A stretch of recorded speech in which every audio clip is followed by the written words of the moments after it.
이봐 병사. 얼굴이 왜 그래? 누가 때렸는지 보고하게 남자 숙소를 급습한 원스타 여군 감찰단장. 피멍든 병사를 보고 이게 훈육이야? 라며 간부들을 싹 다 체포하는 이야기입니다. 구독과 좋아요를 해주시면 더 좋은 사연으로 보답하겠습니다. 강원도 양구의 밤은 잉크보다 진했다. 대한민국에서 가장 춥고 가장 험준하며 가면 살아서 돌아올 수 없다는 농담이 떠도는 곳. 육군 제21사단 백두산 부대의 심장부였다. 늦가을의 비는 단순한 물방울이 아니라 살을 애는 얼음 파편이 되어 칠흑 같은 어둠을 쑤시고 있었다. 이 지독한 날씨를 뚫고 예정에 없던 차량 한 대가 사단 사령부를 지나 가장 험한 산악 지형에 틀어박힌 철권 대대의 비보장 진입로를 덜컹거리며 오르고 있었다. 차량의 와이퍼가 필사적으로 움직였지만 쏟아지는 폭우와 짙은 안개는 한치 앞을 허락하지 않았다. 단장님 정말 가시겠습니까? 조수석에 앉은 오소령이 긴장으로 마른 침을 삼키며 물었다. 그의 시선은 뒷좌석에 꼿꼿이 앉아있는 별 하나가 선명한 전투모를 쓴 여성에게 향해 있었다. 육군 본부 감찰실 제1단장 준장 최설린. 그녀의 존재는 육군 본부 내에서 하나의 신화이자 공포였다. 그녀의 별명은 면도날이었다.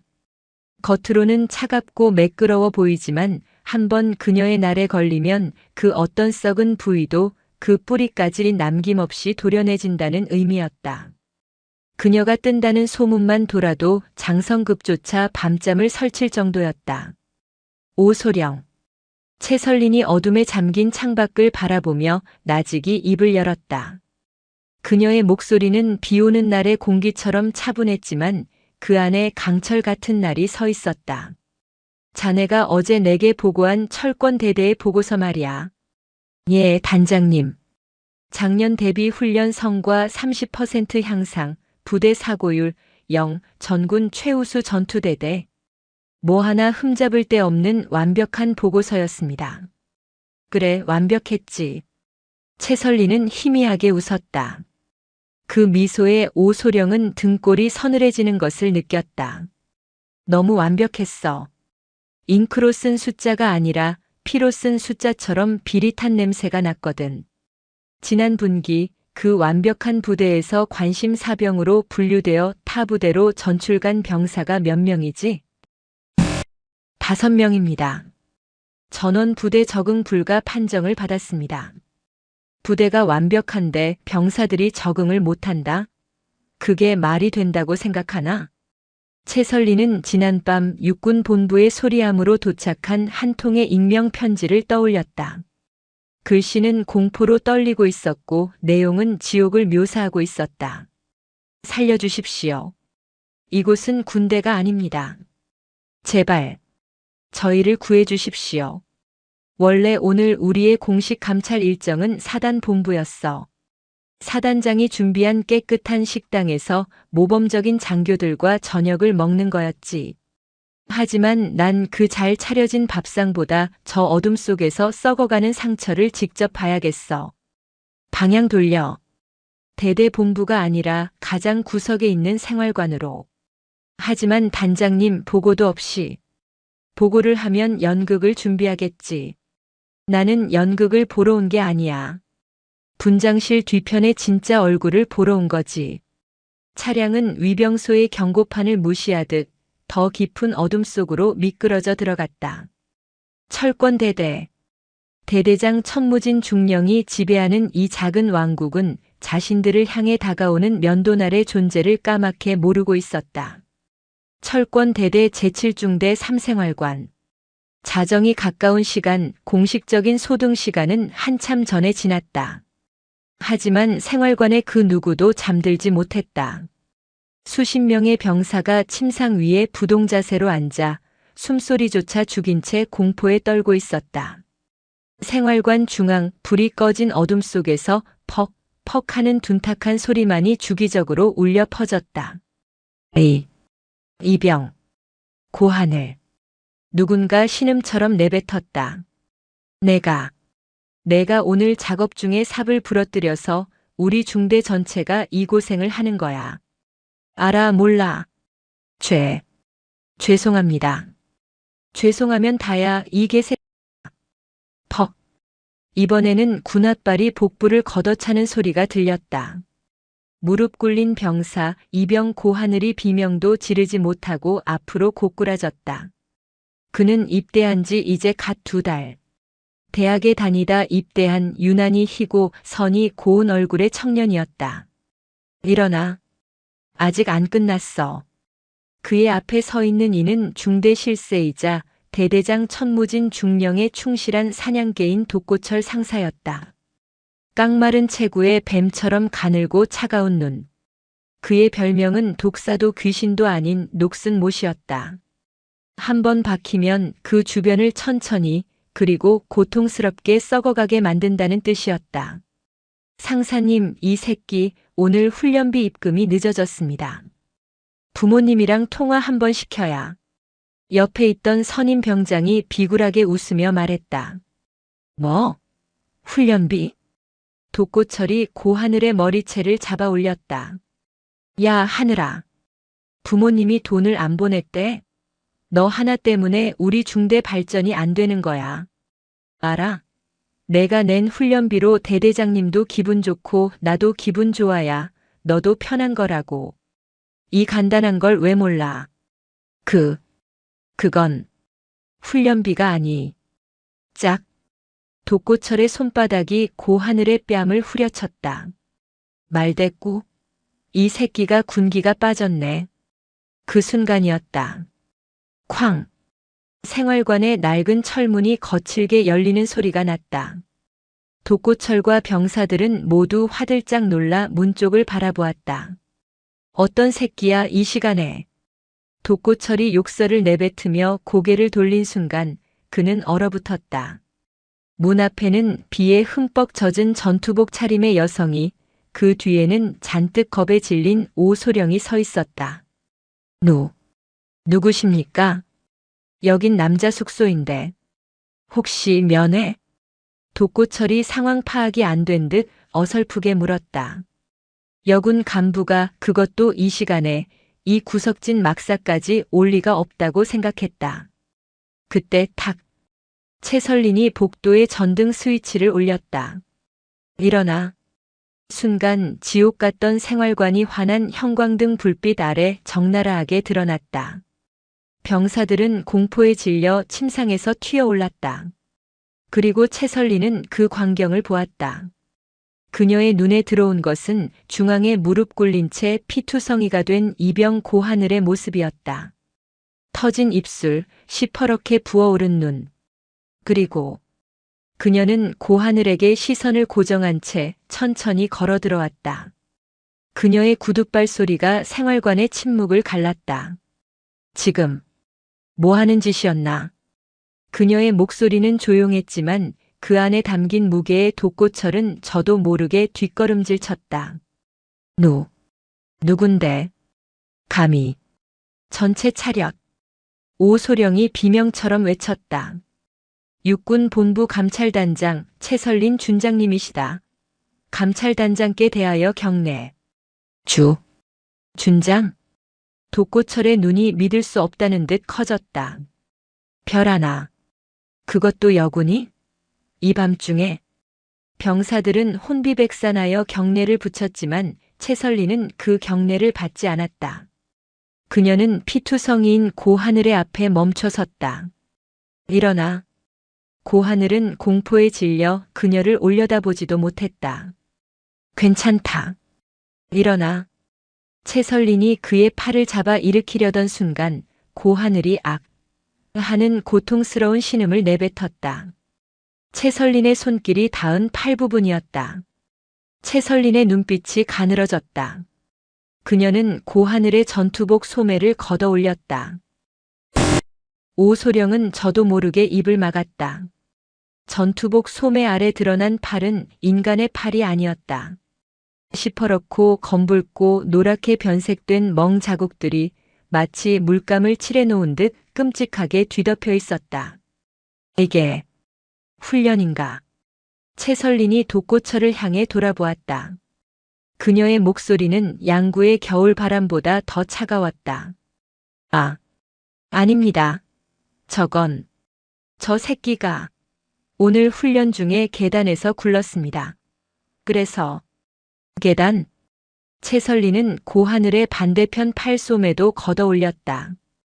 그곳 역시 마찬가지였다. 양쪽 팔로 동시에 넘어졌나? 뺨도 계단 모서리에 부딪혔고, 입술은 계단이 물어뜯었나? 면도날의 서슬 퍼런 논리가 독고철의 심장을 꿰뚫었다. 에이. 독고철이 말을 더듬는 사이 생활관의 모든 병사들이 고개를 숙인 채 벌벌 떨고 있었다. 최설리는 그들의 얼굴을 하나하나 훑어보았다. 고하늘뿐만이 아니었다. 다른 병사들의 얼굴에도 목덜미에도 숨길 수 없는 폭력의 흔적들이 남아 있었다. 이곳은 생활관이 아니었다. 거대한 도살장이었다. 하늘 소령. 예, 단장님. 이 생활관 즉시 폐쇄한다. 이 자리에 있는 모든 병사 전원 증인이다. 그리고 저자. 그녀가 독고철을 가리켰다. 현 시간부로 상관 살해 미수 및 병사 상습 폭행 혐의로 현행범 체포한다. 헌병대 불러. 아니, 내가 직접 부르지. 잠깐만. 바로 그때 생활관 문이 다시 열리며 술 냄새가 확 풍겼다. 아니, 이 밤중에 무슨 소란이야. 독고 상사 아직도 저 새끼 교육. 거대한 덩치의 사내. 철권 대대장 중령 천무진이었다. 그는 방금까지 관사에서 술판을 벌이다 뒤늦게 위병소의 보고를 받고 달려오는 길이었다. 그리고 그의 눈에 별을 단 여군이 보였다. 천무진 중령의 등장은 끔찍한 연극의 산막이 오르는 것과 같았다. 그는 185cm가 넘는 키에 훈련으로 다져진 거대한 근육질의 몸을 가지고 있었다. 그의 얼굴은 술기운으로 벌겋게 달아올라 있었고 그가 내뿜는 알코올과 위압감은 생활관의 공기를 다시 한번 질식시킬 듯했다. 그는 최설린의 어깨에 달린 별 하나를 힐끗 보더니 이내 피식 웃었다. 그 웃음에는 존경이나 두려움이 아닌 노골적인 무시와 조롱이 담겨 있었다. 아이고, 이게 누굽니까?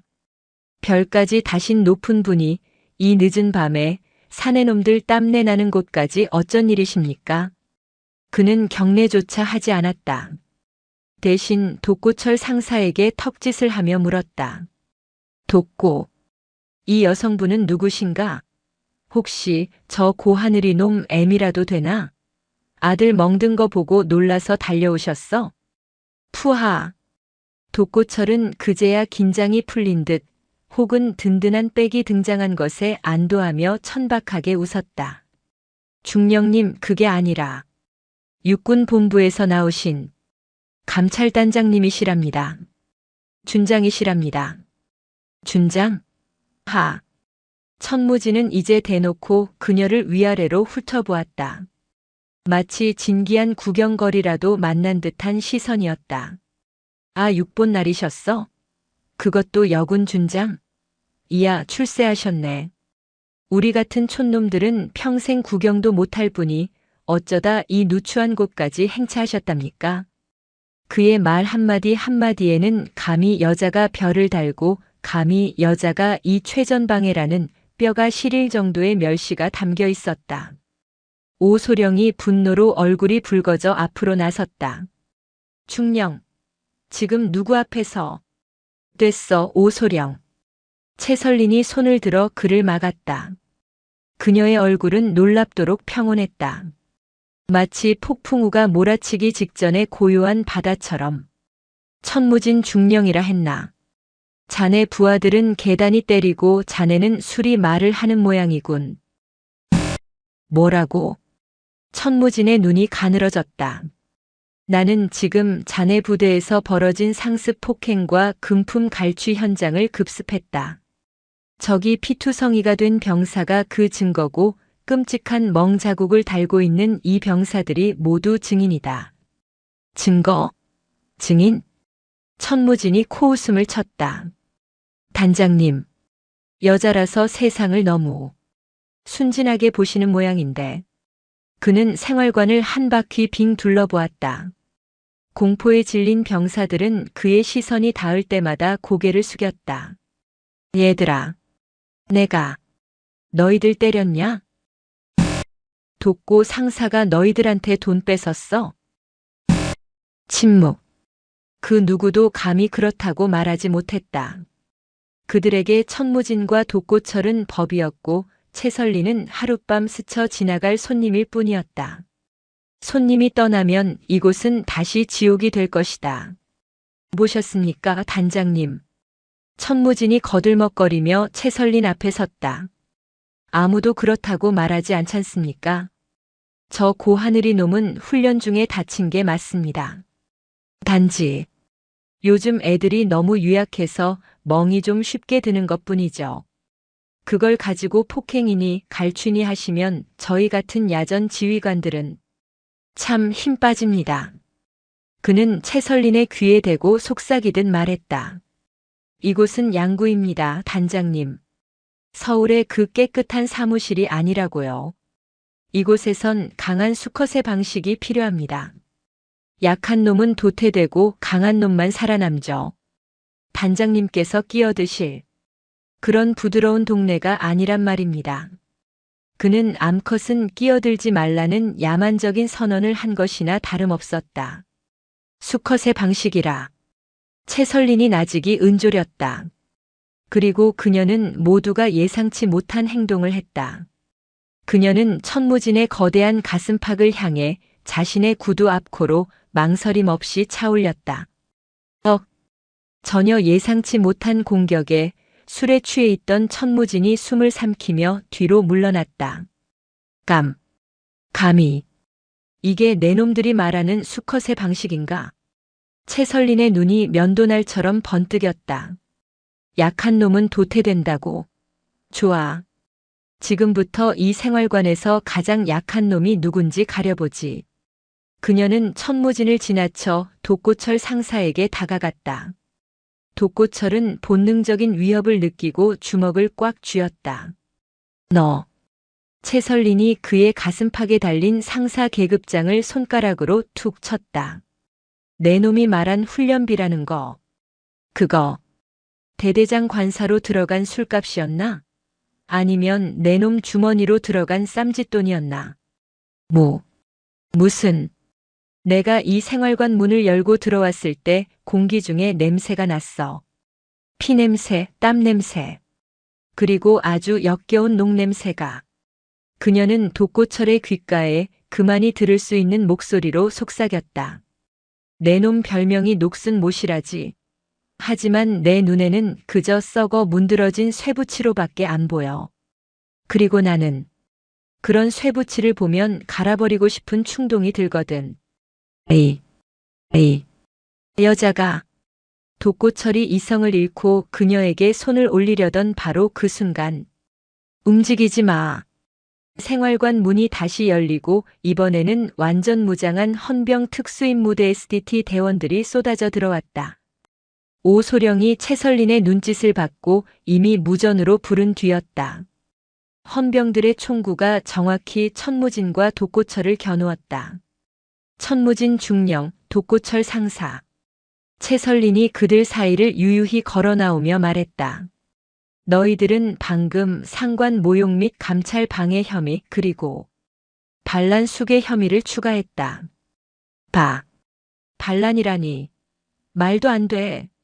상관의 정당한 명령을 거부하고 지휘 계통을 무시하며 부하들을 선동해 지휘관을 겁박하려 한 것.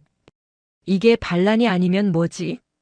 그녀는 멍하니 서 있는 병사들을 향해 돌아섰다. 너희들이 두려워하는 것이 무엇인지 안다. 저자들이 사라져도 또 다른 천무진, 또 다른 독고철이 올까봐 두려운 거겠지. 그녀는 피투성이인 고하늘의 손을 잡았다. 하지만 오늘 내가 그 고리를 끊겠다. 너희들이 암컷의 울음소리라고 무시했던 내 목소리가 사실은 너희 같은 수컷들의 목을 겨누는 면도날의 비명이었다는 것을 지금부터 증명해주지. 채설린의 눈이 사냥을 시작하는 아모랑이처럼 빛나고 있었다. 전원 체포해. 저들의 입에서 살려달라는 진짜 암컷의 울음소리가 나올 때까지 모든 것을 벗겨내. 헌병 특수임무대의 날카로운 움직이지 마. 라는 외침은 지난 몇 달간 제7중대 3생활관을 지배해온 천무진과 독고철의 야만적인 권위를 단숨에 무력화시켰다. 완전 무장한 헌병 대원들의 총구가 정확히 두 사람의 미간을 겨누자 방금 전까지 수컷을 운운하며 포효하던 천무진 중령의 얼굴이 경악과 모욕감으로 일그러졌다. 술기운이 순식간에 날아가는 듯 했다. 에이. 미친. 천무진이 감히 계집이라는 단어를 다시 입에 올리려던 순간 채설린이 그보다 한 발 빨랐다. 천무진 중령, 독고철 상사. 그녀는 총구 뒤에 서서 이 모든 상황을 지배하는 연출가처럼 차갑게 말했다.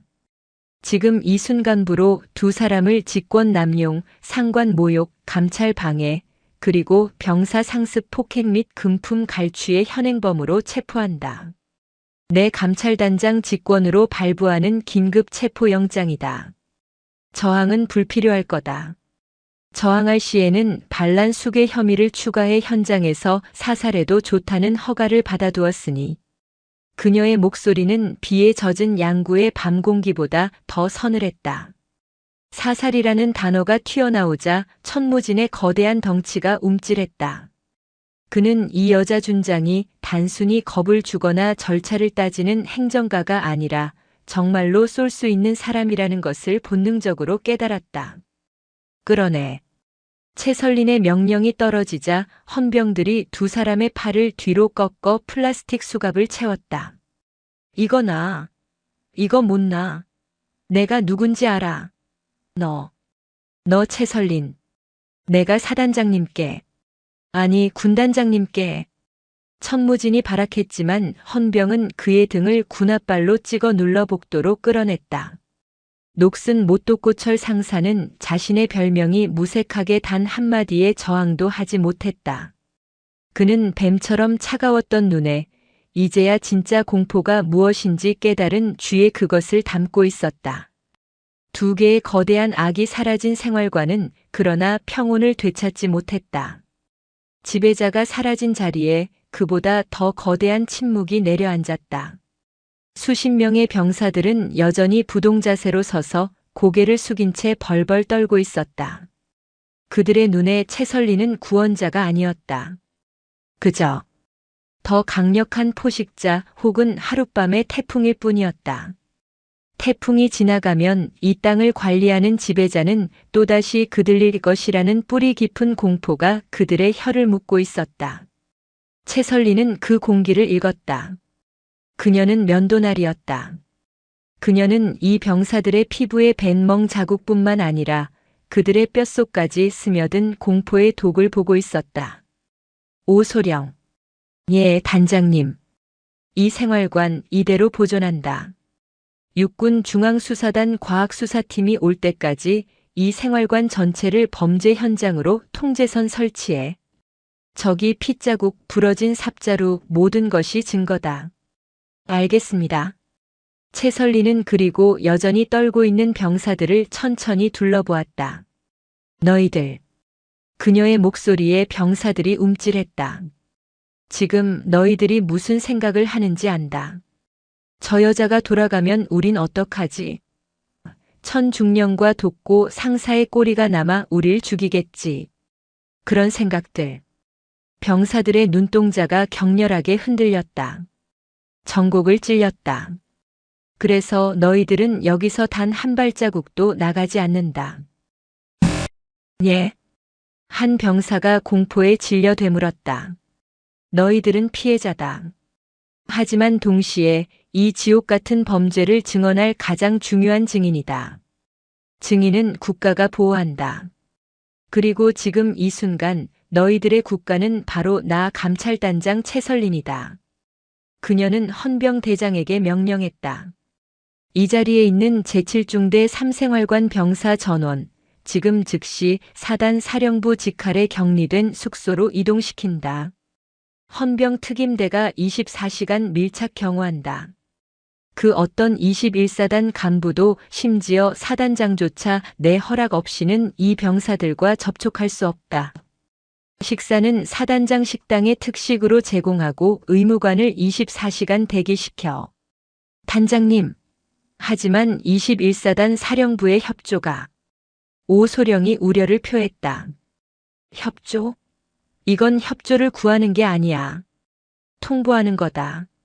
최설리는 이미 이 사태의 배후를 짐작하고 있었다.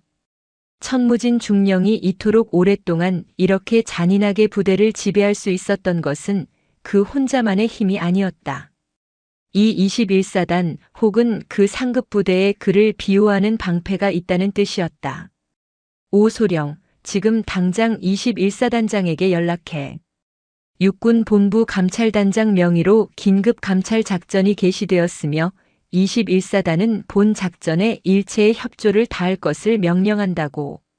만약 그 어떤 방식으로든 이 작전을 방해하려는 시도가 포착된다면 그녀는 빗물이 들이치는 창밖을 바라보며 말을 이었다.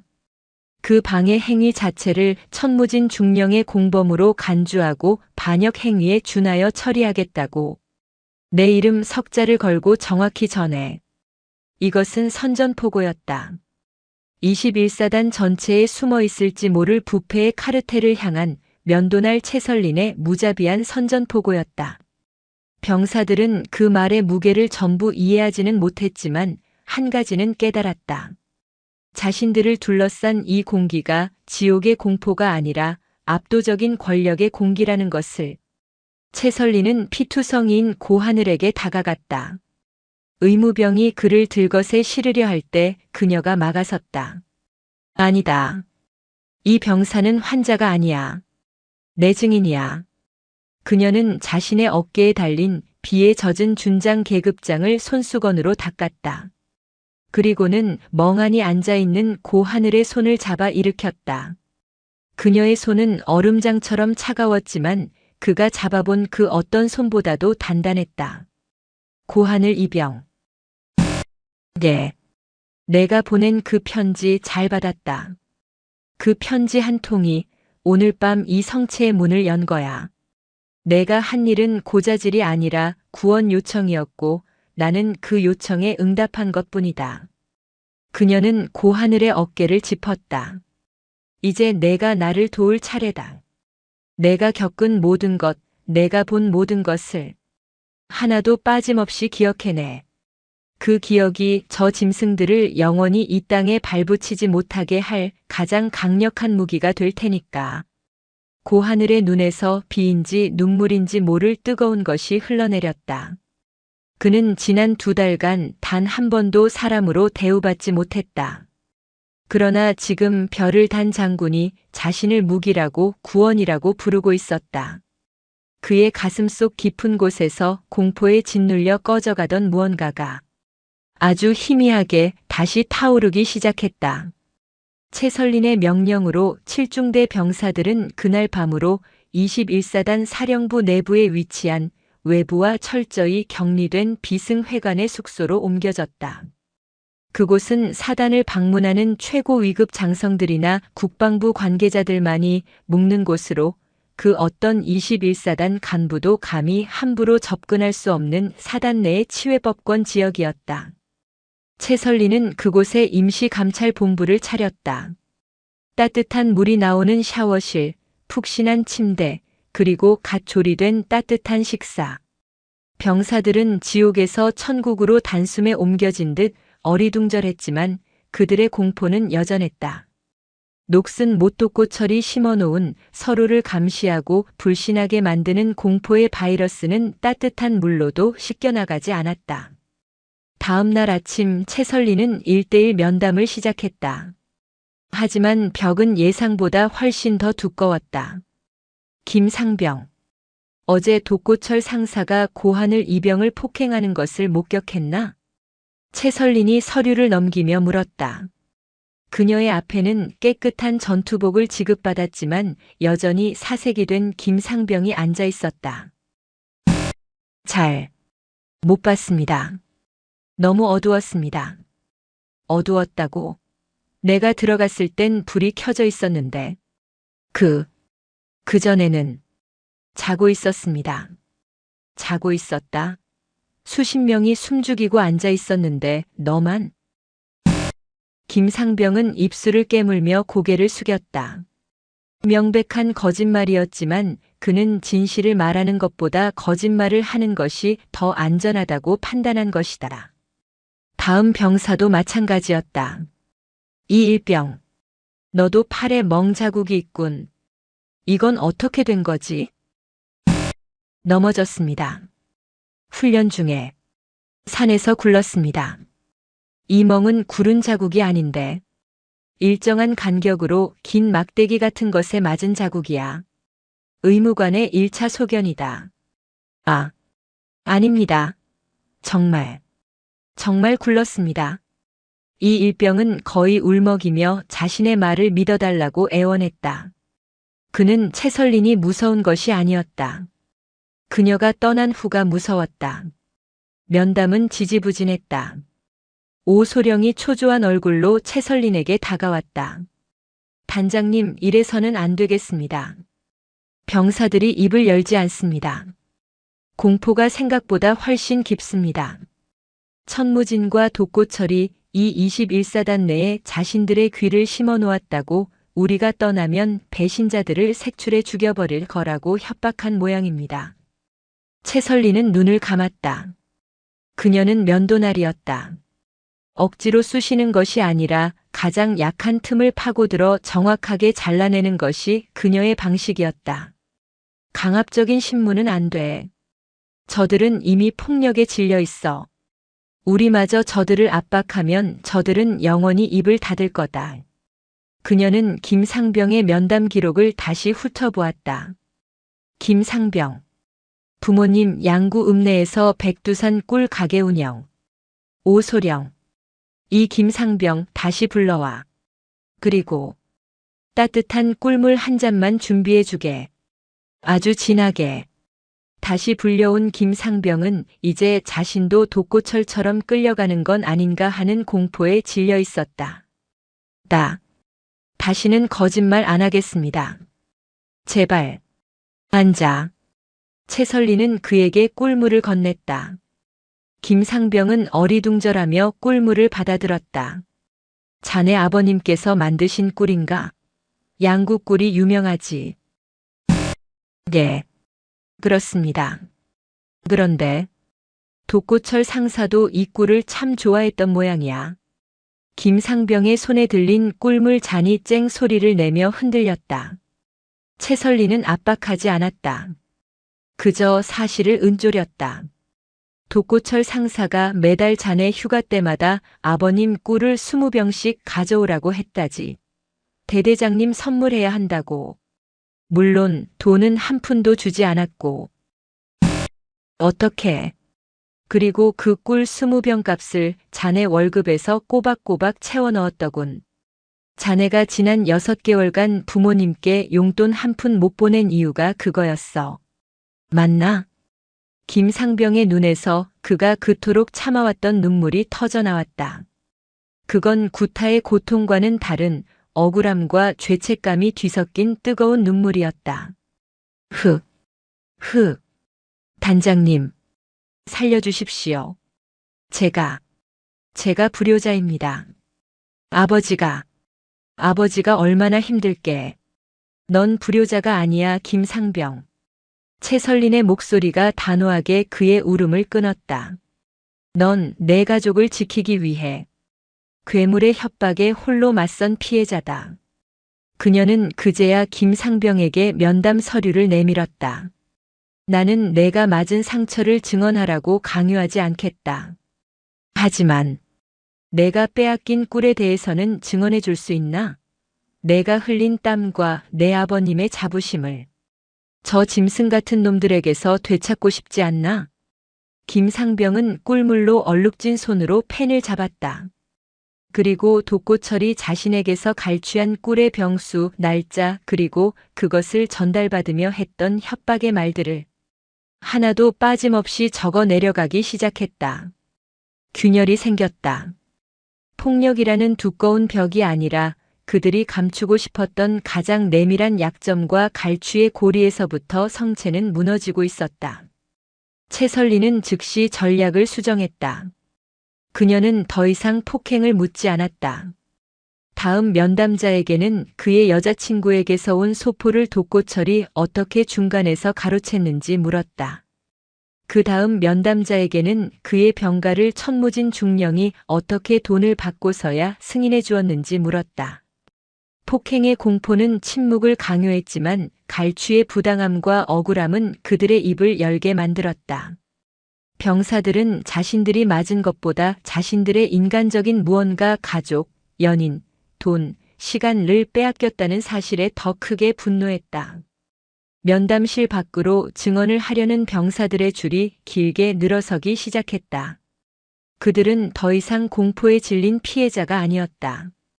그들은 면도날이라는 가장 날카로운 무기를 손에 쥔 분노한 고발자들이 되어 있었다. 병사들의 증언이 툭 터진 강물처럼 쏟아지기 시작하자 천무진과 독고철이 쌓아 올린 철권 대대라는 지옥의 실체가 드러났다. 그것은 단순한 폭력의 왕국이 아니었다. 그들은 병사 개개인의 약점을 파고들어 그것을 제물로 삼아 부를 축적하고 그 부로 상급 부대의 방패를 사는 치밀한 비즈니스를 하고 있었다. 판도라의 상자가 열렸다. 독고철이 병사들에게서 뜯어낸 훈련비와 갈취한 물품들은 천무진 중령의 손을 거쳐 정기적으로 21사단 사령부의 누군가에게 상납되고 있었다. 이거다. 채설리는 김상병이 진술한 꿀 상납 내역과 다른 병사들이 진술한 특산물 상납 내역을 엑셀시트에 정리했다. 날짜가 정확히 일치했다. 매달 25일 병사들의 월급날 직후에 갈취가 이루어졌고 매달 30일 천무진 중령이 사단 본부 회의를 간다는 명목으로 부대를 떠났다. 오소령. 이 21사단에 천무진의 방패가 있어. 그리고 그 방패는 천무진의 여자 타령을 그대로 닮아 나를 얕보고 있겠지. 바로 그때 임시본부의 문이 거칠게 열렸다. 21사단 헌병대장이 굳은 얼굴로 서 있었다. 단장님, 지금 사단장님께서, 아니 사단 참모장께서 단장님을 긴급히 뵙자고 하십니다. 참모장? 채설린의 눈이 가늘어졌다. 21사단 참모장 대령 박혁수. 백두산 부대의 2인자이자 사단장보다 더 실세라는 소문이 파다한 인물이었다. 그가 어젯밤 천무진의 체포 보고를 받고도 꼬박 반나절을 침묵하다 이제야 움직인 것이다. 내가 가는 게 아니라 그를 이리로 오라고 해. 하지만 단장님, 참모장님은, 여기서 단장은 나야. 잠시 후 박혁수 대령이 위압적인 풍채를 드러내며 비승회관으로 들어왔다. 그는 채설린을 보자마자 경례는커녕 혀를 차는 소리부터 냈다. 쯧쯧. 채 준장. 오랜만이군. 여전의 그 성깔. 두 사람은 과거 합참 근무 시절 잠시 스친 인연이 있었다. 그때도 박혁수는 엘리트 여군 장교였던 채설린을 안이 꼽게 보던 무리 중 하나였다. 박 대령. 용건만 하지. 난 지금 바빠서 말이야. 채설린이 서류에서 눈도 떼지 않고 말했다. 용건? 용건은 채 준장이 만든 거 아닌가? 박혁수가 테이블을 손가락으로 두드렸다. 아무리 육본 감찰단이라지만 해도 너무하는군. 사단장의 승인도 없이 예하 부대 대대장을 현행범으로 체포해. 그것도 여자 혼자 밤중에 남자 막사에 뛰어들어서? 이거. 그림이 아주 흉해. 그는 여자 혼자와 남자 막사라는 단어의 노골적인 성희롱의 뉘앙스를 담았다. 박 대령. 내 감찰 활동의 성별을 운운하는 건 내 권위에 대한 모독으로 간주하겠네. 권위? 하. 박혁수가 비웃었다. 천무진 중령, 그 친구가 좀 거칠긴 해도 일 하나는 끝내주게 하는 놈이야. 전군 최우수 부대. 그거 아무나 만드는 거 아니라고. 여자인 채 준장은 이해 못할 우리 같은 야전 군인들의 방식이라는 게 있어. 병사들 몇 놈 먹든 거, 그거 다 강군을 만들기 위한 훈육이야. 훈육이라. 채설리는 그제야 서류에서 눈을 떼고 박혁수를 똑바로 쳐다보았다. 박 대령. 그럼 이것도 훈육의 일환인가? 그녀는 책상 위에 노트북을 돌려 화면을 보여주었다. 화면에는 천무진 중령 월별 상납 리스트라는 제목의 엑셀 파일이 띄워져 있었다. 매월 30일. 박혁수 참모장. 현금 300 및 양구 특산물 벌꿀, 송이 전달. 박혁수의 안색이 순식간에 굳었다. 이게 천무진 중령의 개인 컴퓨터에서 나온 파일이야. 보험이라는 이름의 폴더에 들어있더군. 물론 그런 파일은 없었다. 그것은 병사들의 증언을 토대로 채설린이 재구성한 그러나 진실인 함정이었다. 어설픈 거짓말. 천무진이 컴퓨터 따위를 다룰 줄 아는 놈이. 아, 그래. 채설린이 여유롭게 웃었다. 그럼 이건 어떤가? 그녀는 노트북 옆에 있던 서류 봉투를 그에게 밀었다. 봉투 안에는 백두산 꿀 가게의 거래 장부 사본과 박혁수 대령의 자택 주소로 특산물이 배송된 택배 영수증 사본 수십 장이 들어있었다. 박혁수의 손이 그 증거물 위에서 파르르 떨렸다. 천무진은 하이에나인 줄 알았더니 그 뒤에 숨어서 찌꺼기를 받아먹는 방패가 있었군. 그게 바로 자네였어, 박혁수 대령. 채설린이 자리에서 일어났다.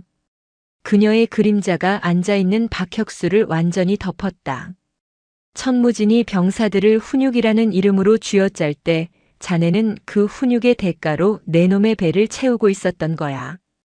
병사들의 멍 자국 하나하나가 다 내 놈의 술값이고 내 놈 마누라의 명품백이었던 거지.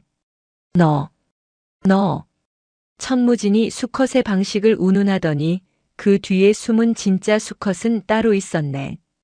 그런데 어쩌나. 내 눈에는 자네 역시 암컷이 버린 뼈다귀나 함는 비겁한 하이에나 새끼로밖에 안 보이는데. 채설린. 박혁수가 이성을 잃고 자리에서 일어나 그녀의 멱살이라도 잡을 듯이 달려들었다.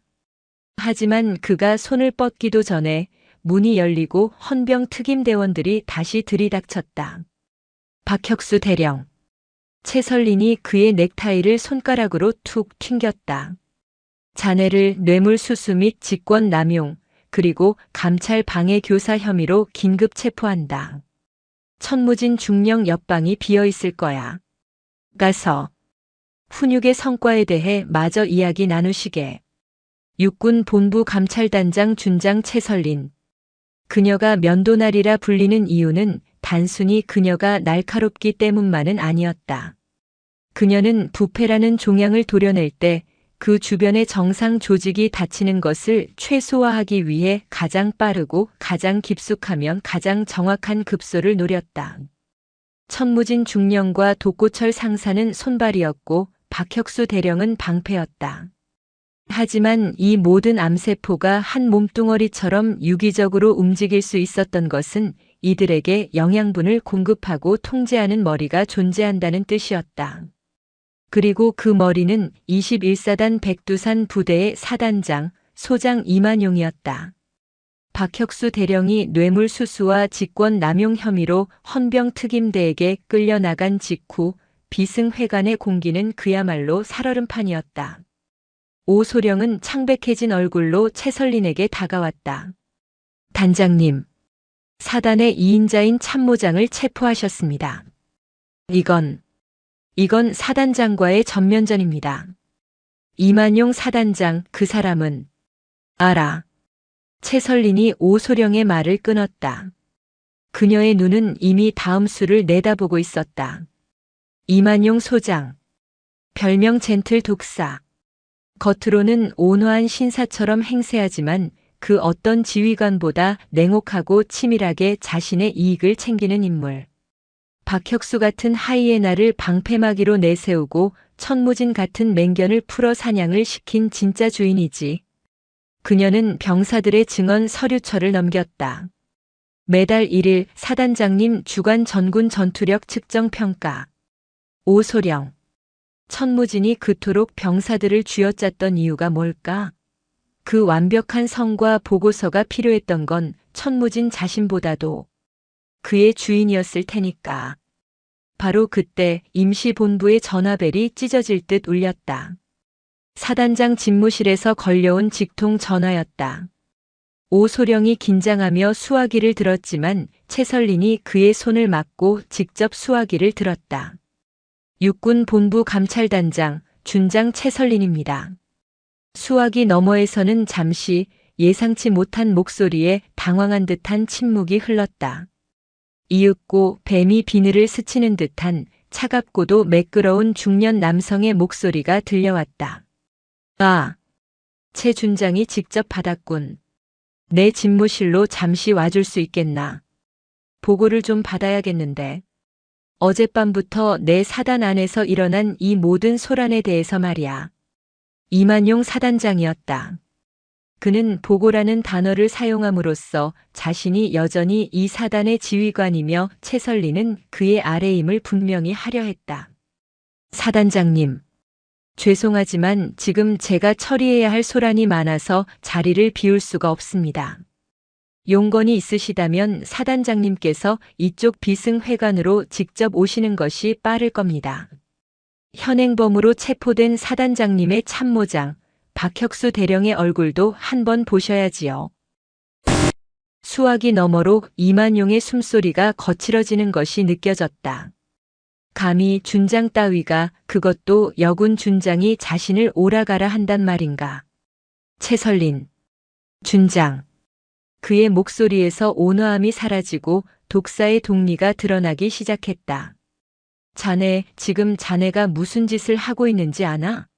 자네가 어젯밤 남자 막사의 멋대로 뛰어들어 버린 그 치정극 비슷한 소란 때문에 21사단 전체의 지휘 체계가 마비됐어.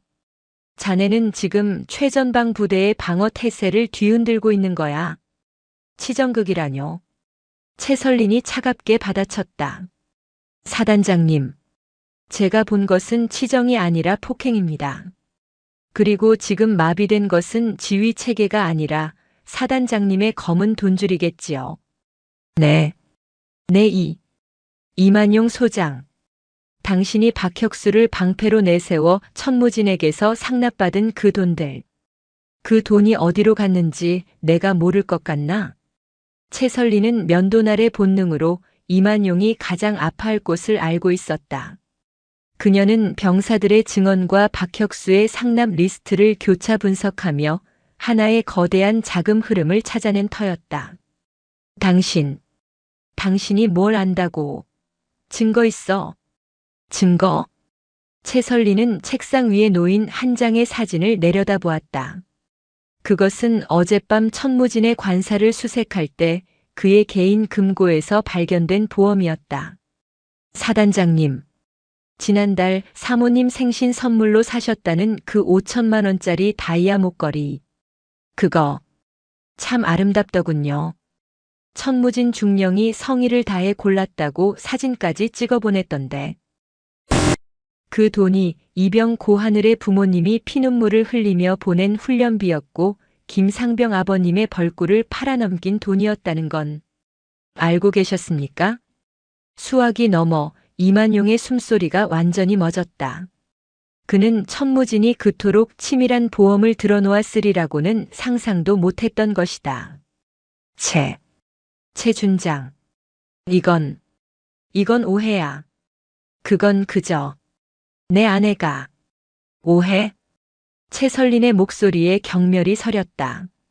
당신은 당신 아내의 목에 걸릴 돌멩이 하나를 위해 당신의 병사들이 피멍으로 짐승처럼 쓰러져 가는 것을 훈육이라는 이름으로 포장했어. 당신이야말로 이 백두산 부대에 숨어든 가장 교활하고 가장 악랄한 독사다. 그녀는 자리에서 일어섰다. 이만용 소장.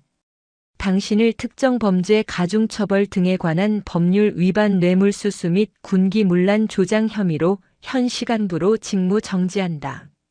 내가 감히 나를.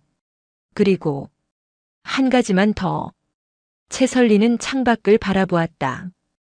헌병 특임대가 이미 사단장 집무실을 향해 움직이기 시작한 것이 보였다. 당신이 나를 여자라고 무시했던 바로 그 순간, 당신의 목에는 내 면도날이 이미 반쯤 박혀 있었다는 것만 명심해. 채설리는 수화기를 내려놓았다. 21사단의 머리가 그렇게 잘려나갔다. 21사단의 사단장과 참모장이 동시에 직무 정지되고 대대장급 지휘관이 현행범으로 체포된 사건. 이것은 단순히 강원도 양구의 한 부대에서 일어난 일이 아니었다. 대한민국 육군 창설 이래 최전방 사단이 통째로 범죄 집단으로 규정된 초유의 사태였다. 그리고 그 모든 것을 별 하나짜리 여군 준장 하나가 단 이틀 만에 해치웠다는 사실은 육군 본부를 넘어 청와대까지 보고되었다. 하지만 채설리는 이것이 끝이 아님을 알았다. 이만용과 박혁수는 중간 관리자에 불과했다. 그들이 이토록 오랫동안 대담하게 부패의 늪을 파헤칠 수 있었던 것은 그들 뒤에 더 거대한 산맥이 버티고 있었기 때문이었다. 그녀의 시선은 이제 21사단의 상급부대, 이 험준한 산악 지형 전체를 관장하는 3군단 삼봉 부대로 향했다. 사건이 터진 지 사흘째 되는 날, 채설리는 3군단 사령부가 위치한 강원도 인제로 향했다. 이만용 소장의 금고에서 나온 천무진의 보험 사진첩에는 다이아 목걸이 사진만 있었던 것이 아니었다. 그곳에는 3군단장, 중장 유광목에게 상납된 것으로 보이는 골프채 세트와 고급 시계 사진까지 포함되어 있었다. 단장님, 이건 정말 위험합니다. 인제로 향하는 차 안에서 오소령이 거의 애원하듯 말했다. 3군단장 유광목 중장님. 그분은 철옹성이라 불립니다. 육군 내 최대 파벌의 수장이자 다음 육군 대장 영순위로 거론되는 분입니다. 그분을 건드리는 것은 단장님의 군 생활이 끝나는 것을 넘어 우리 감찰실 전체가 공중분해될 수도 있습니다. 오소령. 채설리는 차갑게 닫힌 창밖을 바라보며 말했다. 철옹성이라고. 성은 무너지라고 있는 거야. 그리고 성이 높을수록 무너질 때 더 요란한 소리를 내며 무너지지. 하지만 증거가 사진 몇 장뿐이지 않습니까? 그분은 여자가 감히 자신을 의심한다며 단장님을 모욕하고. 그래, 모욕하겠지. 채설린의 입가에 얼음 같은 미소가 번졌다. 그리고 나는 그 모욕을 하러 지금 가는 거야. 유광목이 나를 여자라고 얕보고 증거도 없이 왔다고 오판하는 바로 그 순간이 내가 그의 목에 면도날을 들이댈 수 있는 유일한 순간이니까. 3군단 사령부는 그 위용부터가 21사단과는 차원이 달랐다. 거대한 성체처럼 버티고 선 건물. 그곳에서 채설린을 맞이한 것은 3군단장의 비서실장이었다. 채 준장. 군단장님께서 많이 바쁘십니다. 용건은 10분 안에 끝내주시죠. 비서실장의 말투에는 노골적인 하대가 섞여 있었다. 감히 사단 전체를 뒤집어 엎은 미친 여장군에 대한 경멸이었다. 채설리는 대꾸하지 않고 군단장실 문을 열고 들어섰다. 거대한 집무실 중앙 유광목 중장이 골프 퍼팅 연습을 하고 있었다. 또각. 공이 홀컵으로 빨려 들어가는 소리가 났다. 그는 채설린이 들어왔음에도 경례를 받아주기는커녕 퍼팅 연습에만 몰두했다. 충성.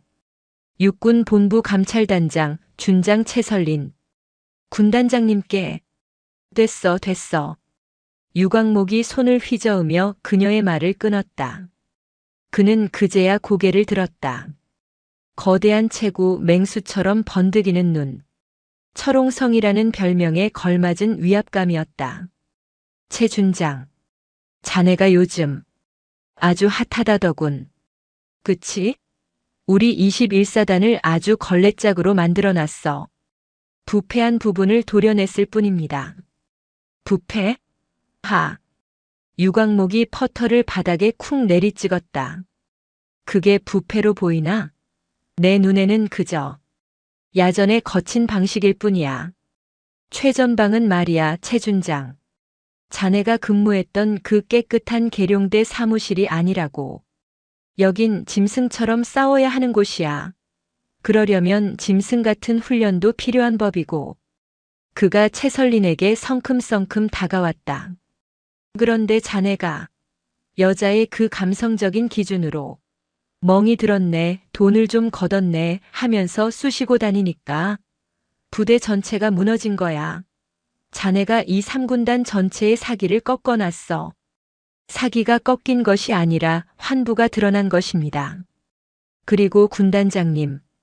최설리는 그의 위압적인 눈빛을 피하지 않고 똑바로 마주보았다. 그 짐승 같은 훈련이라는 게 매달 30일 천무진 중령이 군단장님께 들고 온 그 골프채와 시계를 포함하는 것입니까? 뭐라고? 유광목의 얼굴이 순간 굳었다. 자네, 지금 이만용 소장이 입을 열었습니다. 군단장님. 자신은 중간 전달책에 불과했다고.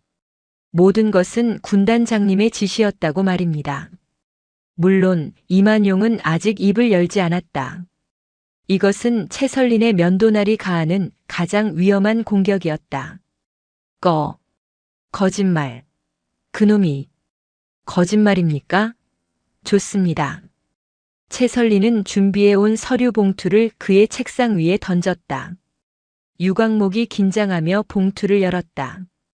봉투 안에서 나온 것은 골프채나 시계 사진이 아니었다.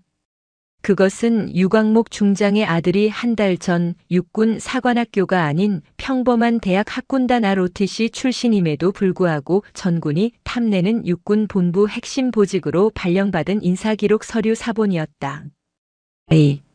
이게 이상하지 않습니까, 군단장님? 이 특별한 인사가 나기 정확히 일주일 전 이만용 소장이 군단장님께 특별한 성의를 보였고 그 직후 군단장님께서 육군 본부 인사참모부장 최설린의 동기이자 그녀가 도움을 요청했던에게 특별한 부탁을 하셨더군요. 유광목의 얼굴이 잿빛으로 변했다. 그는 최설린이 고작 골프채나 시계 같은 하찮은 뇌물 증거를 들고 자신을 협박하러 왔다고 생각했다. 그래서 여자의 치기 어린 행동이라 얕보고 고함을 쳐서 쫓아내려 했다. 하지만 그녀는 그의 가장 치명적인 아킬레스건을 들고 온 것이었다. 자네, 나를 뒷조사했어? 감찰단장의 임무는 먼지를 터는 것이 아니라 먼지가 쌓인 원인을 찾는 것입니다. 천무진과 이만용이 그토록 썩어 들어갈 수 있었던 원인. 그 철옹성 같던 방패.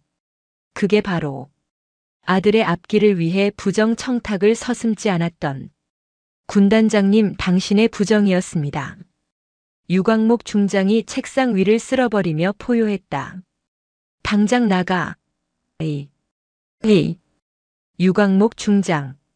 최설린의 목소리가 법정의 선고처럼 울려 퍼졌다. 당신을 직권 남용 및 부정 청탁 및 금품 등 수수의 금지에 관한 법률 위반 혐의로 육군 본부에 정식 수사 요청합니다. 당신이 말한 그 짐승의 세계에서는 자식을 위해 성을 무너뜨리는 아비도 결국 다른 짐승에게 잡아먹히더군요. 철옹성 유광목은 자신의 집무실 의자에 그대로 주저앉았다. 그의 시대가 한 여자 준장의 면도날에 의해 처참하게 무너져 내리는 순간이었다. 3군단장 유광목 중장의 직무가 정지되고 육군 본부의 대대적인 감찰이 시작되자 강원도 전역의 육군 부대는 그야말로 핵폭풍을 맞은 듯 했다. 철옹성이 무너졌다는 소식은 그동안 최설린 저 여자가 얼마나 가겠어? 라며 비웃던 모든 부패한 간부들의 숨통을 조였다. 그들은 깨달았다. 채설리는 여자라서 감성적인 것이 아니라 면도날이라서 자비가 없다는 것을. 이제 채설린의 시선은 다시 양구 21사단으로 돌아왔다. 머리와 몸통은 잘라냈지만 부대의 실핏줄까지 퍼져 있던 궤전은 아직 남아있었다. 천무진과 독고철이 체포된 이후에도 철권 대대의 일부 간부들과 선임 병사들은 여전히 상황 파악을 못하고 있었다. 야, 똑바로 안 해? 봤지? 저 미친 X 하나 때문에 지금 부대가 이 모양 이 꼴이야. 우리가 정신 바짝 차려야 해. 사단장님, 참모장님 다 날아갔는데. 우린. 닥쳐. 그분들은 돌아오신다. 우리가 할 일은 저 비승회관에 숨어있는 배신자 놈들을 기다리는 거야. 그놈들이 다시 여기로 돌아왔을 때 진짜 지옥이 뭔지 보여줘야지. 아직도 정신을 못 차린 중대장과 부사관들이 남은 병사들을 협박하며 내부 입단속을 시키고 있었다. 이 보고를 받은 채설리는 즉시 비승회관에 보호 중이던 7중대 병사들을 강당으로 소집했다. 그리고 그녀는 놀라운 제안을 했다. 오늘부로 너희들의 격리는 끝난다. 병사들의 얼굴이 하얗게 질렸다. 예, 단장님, 지금 돌아가라고요? 저희 죽습니다. 아니, 채설린이 그들을 막아 세웠다. 너희들은 환자가 아니라 증인이라고 했다. 그리고 이제 너희들은 심판자가 될 시간이다. 그날 오후 21사단 전 간부가 사단 연병장에 비상 소집되었다. 육군 본부 특별수사단의 명령이었다. 모두가 무슨 일인지 몰라 어리둥절해하고 있을 때 연병장 단상 위로 채설린 준장이 올라섰다. 그리고 그녀의 뒤를 이어 비승회관에 머물던 7중대 병사 전원이 깨끗한 전투복과 전투모 차림으로 당당하게 단상 위로 도열했다. 수백 명의 간부들 앞에서 그들의 가장 끔찍한 피해자들이 이제는 고발자가 되어 그들을 내려다보고 있었다. 채설리는 마이크를 잡았다. 이 자리에 있는 21사단 간부들에게 말한다. 그녀의 목소리는 스피커를 타고 양구의 차가운 하늘을 갈랐다. 지난 며칠간 나는 이 사단의 머리가 썩어 들어가는 것을 보았다. 그리고 오늘 나는 이 사단의 실핏줄이 얼마나 오염되었는지 확인하러 이 자리에 섰다. 그녀는 철권 대대의 잔존 간부들을 쏘아보았다. 아직도 천무진과 박혁수가 돌아올 것이라 믿는가? 아직도 너희들이 저지른 죄악이 훈육이었다고 믿는가? 그녀는 단상 위에 선 이병 고하늘의 어깨에 손을 올렸다. 이 병사의 몸에 새겨진 피멍은 너희들의 전통이 아니라 너희들의 범죄다. 너희들이 배신자라고 부르는 이 병사들은 썩어 빠진 너희들에게서 이 부대를 지켜낸 영웅이다. 간부들 사이에서 술렁임이 일었다. 지금부터 정화를 시작한다. 채설리는 옆에 선 오소령에게 고갯짓했다. 강당에 대형 스크린이 켜지고 그 안에는 철권 대대의 잔존 간부들이 병사들을 협박하며 입단속을 시키는 몰래 촬영된 영상이 재생되기 시작했다. 야, 그 여자 준장. 걔 그냥 쇼하는 거야. 우리가 입만 다물면. 그것은 채설린이 7중대 병사들 중 용기를 낸 한 명을 위장 복귀시켜 확보한 결정적인 증거였다. 저거. 영상 속의 중대장과 부사관들의 얼굴이 흑빛이 되었다. 저기 영상에 나오는 자들. 그리고 저들에게 동조해 내 감찰 활동을 방해하고 피해자들을 협박한 자들. 채설린이 그들을 손가락으로 정확히 가리켰다. 전원 헌병대는 즉시 체포한다. 와우. 그 순간 단상 위에 있던 7중대 병사들 뿐만 아니라 연병장 구석에서 이 모든 것을 지켜보고 있던 다른 대대의 수많은 병사들 사이에서 참아왔던 함성이 터져나왔다. 그것은 억압되었던 자들의 해방의 함성이었다. 헌병들이 달려가 마지막 남은 부패의 잔당들을 굴비역듯 끌어냈다. 채설리는 마이크를 다시 잡았다. 백두산 부대 병사들에게 고한다. 그녀는 이제 간부가 아닌 이 부대의 진짜 주인인 병사들을 향해 외쳤다. 너희들을 괴롭히던 괴물들은 사라졌다. 너희들을 짐승 취급하던 지휘관들은 심판받았다. 하지만 진짜 정화는 지금부터다. 그녀는 단상 위에 선 고하늘과 그 옆에 김상병과 두려움을 이겨낸 병사들의 어깨를 감쌌다. 이들이 너희들의 새로운 전통이 될 것이다.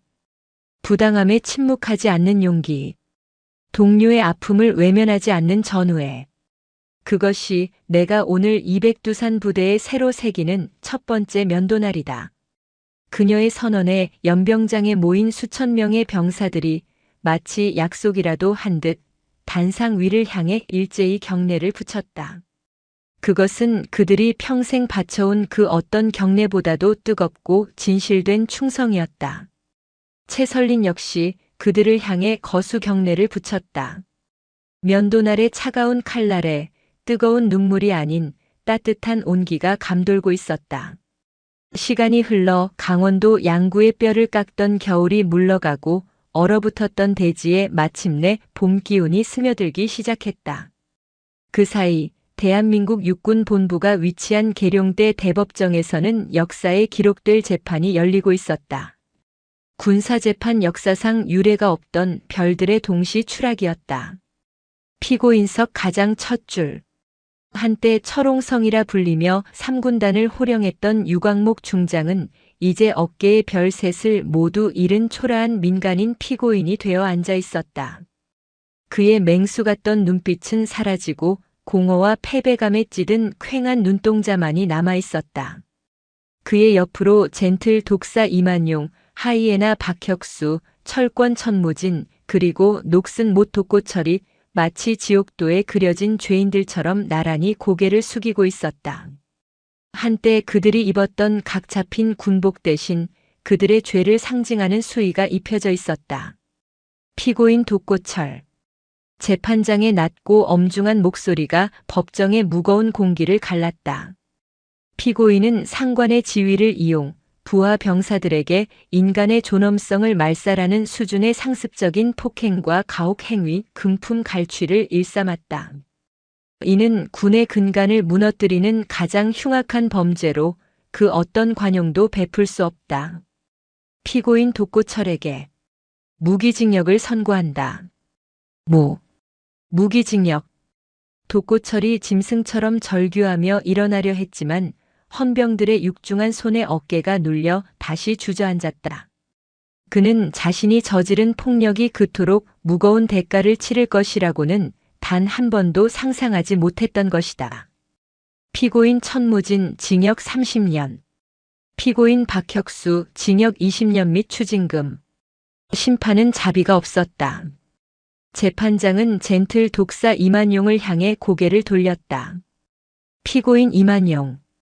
사단의 지휘관으로서 부하들의 고통을 방관한 것을 넘어 부패의 정점에서 병사들의 피고름을 짜내 사적 이익을 취했다. 또한 진실을 밝히려는 상급 감찰관의 정당한 임무 수행을 치정극 따위로 모독하며 방해하려 한 죄질이 극히 불량하다. 징역 25년. 마지막으로 재판장은 유광목을 바라보았다.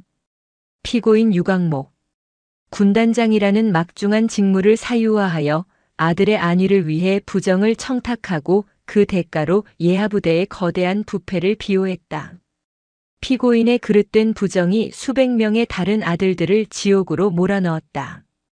징역 30년을 선고한다. 철옹성은 그렇게 자신의 아들 때문에 그리고 수백 명의 남의 아들들 때문에 완전히 무너져 내렸다. 방청석 맨 앞줄. 이제는 어엿한 상병 계급장을 단 고하늘이 옛 칠중대 전우들과 함께 그 광경을 지켜보고 있었다. 그는 환호하지 않았다. 그저 조용히 눈을 감고 길고 긴 숨을 내쉬었다. 지옥이 정말로 끝났음을 실감하는 순간이었다. 그의 시선이 방청석 반대편 증인석에 묵묵히 앉아있는 한 사람에게 향했다. 준장 채설린. 그녀는 이 모든 재판의 시작과 끝이었다. 그녀는 피고인들이 무너지는 모습을 보면서도 표정 하나 변하지 않았다.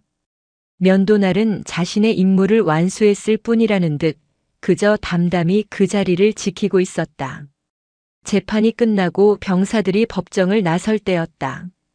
단장님께 경례. 고하늘 상병의 구호에 7중대 병사 전원이 일제히 채설린을 향해 거수 경례를 붙였다. 법정 복도에 있던 모든 이들의 시선이 집중되었다. 채설린은 그들 앞에 멈춰 섰다. 그리고 그들의 경례에 한치의 오차도 없는 완벽한 거수 경례로 답했다. 고생했다, 고 상병. 아닙니다. 고하늘은 눈시울이 붉어진 채 억지로 미소를 지었다. 단장님, 저 이제 다음 달에 전역합니다. 벌써? 축하한다. 사회에 나가면 뭘 할 생각이지? 아직 잘 모르겠습니다. 하지만 한 가지는 압니다. 단장님께서 제게 가르쳐 주신 것처럼 그 어떤 부당한 것과도 타협하지 않고 살 겁니다. 채설리는 대답 대신 고하늘의 어깨를 강하게 두드려 주었다. 그것은 그녀가 할 수 있는 가장 따뜻한 격려였다. 몇 달 후 다시 찾은 강원도 양구 21사단. 부대는 완전히 달라져 있었다. 철권 대대라는 이름은 역사 속으로 사라졌고 백두산 수호 대대라는 새로운 이름이 붙었다. 이만용과 천무진의 흉상처럼 서 있던 낡고 어두운 삼생활관 건물은 중장비에 의해 완전히 철거되고 있었다. 그 자리에 햇살이 잘 드는 신식 생활관이 지어지고 있었다. 부대 입구에는 새로운 슬로건이 걸렸다. 폭력은 전통이 아니다. 전우회가 전통이다. 새로 부임한 대대장은 병사들과 함께 풋살을 하며 땀을 흘리고 있었다. 독고철 상사 같은 부사관은 더 이상 보이지 않았다. 새로 충원된 젊은 부사관들은 병사들에게 녹슨 못이 아니라 길을 밝히는 등대가 되기 위해 노력하고 있었다. 야, 이병, 정신 안 차려? 생활관에서 갓 일병이 된 병사가 새로 들어온 신병에게 소리쳤다. 신병이 긴장으로 몸을 굳히자 일병은 픽 웃으며 신병의 어깨에 팔을 둘렀다. 내가 그렇게 무섭냐? 하하, 장난이야 장난. 긴장 풀어. 여긴 그런데 아니야. 모르지? 우리 부대가 대한민국에서 제일 무서운 면도날이 직접 싹 다 밀어버린 부대라고. 넌 아주 좋은 때 온 거야. 그는 신병에게 음료수를 건네며 자신이 고하늘 상병에게 들었던 전설 같은 그날 밤의 이야기를 시작했다. 공포는 사라지고 그 자리에는 자부심과 전설이 남았다. 그리고 다시 계룡대 육군본부. 준장 채설린의 집무실 문에는 새로운 명패가 걸렸다. 육군본부 병영혁신 단장 준장 채설린. 그녀는 21사단의 부패를 도려낸 공로를 인정받아 단순히 감찰을 넘어 육군 전체의 문화를 바꾸는 중책을 맡게 되었다. 그녀의 면도날은 이제 썩은 부위를 도려내는 것을 넘어 육군의 낡은 관행을 면도하고 새로운 살이 돋아나게 하는 더 큰 임무를 부여받은 것이다. 똑똑. 단장님 손님입니다. 문을 열고 들어온 사람은 말끔한 사복 차림의 청년 고하늘이었다. 그는 전역을 마치고 학교로 돌아가기 전 그녀에게 마지막 인사를 하러 온 것이었다. 단장님. 아니, 이젠 어떻게 불러야 할지 편하게 해. 고하늘 군. 채설린이 웃으며 그에게 차를 건넸다. 군복을 벗은 고하늘은 그저 평범하고 건강한 20대 청년의 모습이었다. 정말 감사했습니다. 단장님이 아니었다면 저는 아마 아니. 채설린이 그의 말을 막았다. 내가 아니었어도 누군가는 했을 일이다. 그리고 내가 할 수 있었던 건 고하늘군, 자네가 그 어둠 속에서 보낸 그 편지 한 통 덕분이었어. 용기는 별을 단 내가 낸 게 아니라 아무것도 가진 것 없던 자네가 낸 거야. 그녀는 창밖을 바라보았다. 1년 전 비가 쏟아지던 양구의 밤과는 다른 맑고 투명한 계룡의 하늘이 보였다. 사람들은 나를 면도날이라고 부르지. 그들은 내가 여자라서 감성적일 거라 비웃다가 내가 자비 없이 모든 것을 베어버리자 이번엔 독하다고 수군거리더군. 그녀가 찻잔을 들었다. 하지만 말이야, 고하늘군. 면도날의 진짜 목적이 베는 거라고 생각하나? 아니, 면도날의 진짜 목적은 드러내는 거야. 수염과 때에 가려진 그 사람의 진짜 맨 얼굴을 드러내는 거지. 그녀는 고하늘을 바라보며 미소 지었다. 그 미소는 더 이상 면도날의 차가움이 아닌 따뜻한 봄볕의 그것이었다. 나는 저들이 짐승의 가죽을 뒤집어 쓰고 숨겨왔던 폭력을 드러냈을 뿐이고 자네와 자네의 전우들이 공포라는 껍질 속에 숨겨두었던 용기를 드러냈을 뿐이야. 그리고 보게. 자네의 그 맨 얼굴이 얼마나 훌륭한가. 고하늘은 더 이상 아무 말도 할 수 없었다. 그저 뜨거워진 눈시울을 감출 뿐이었다.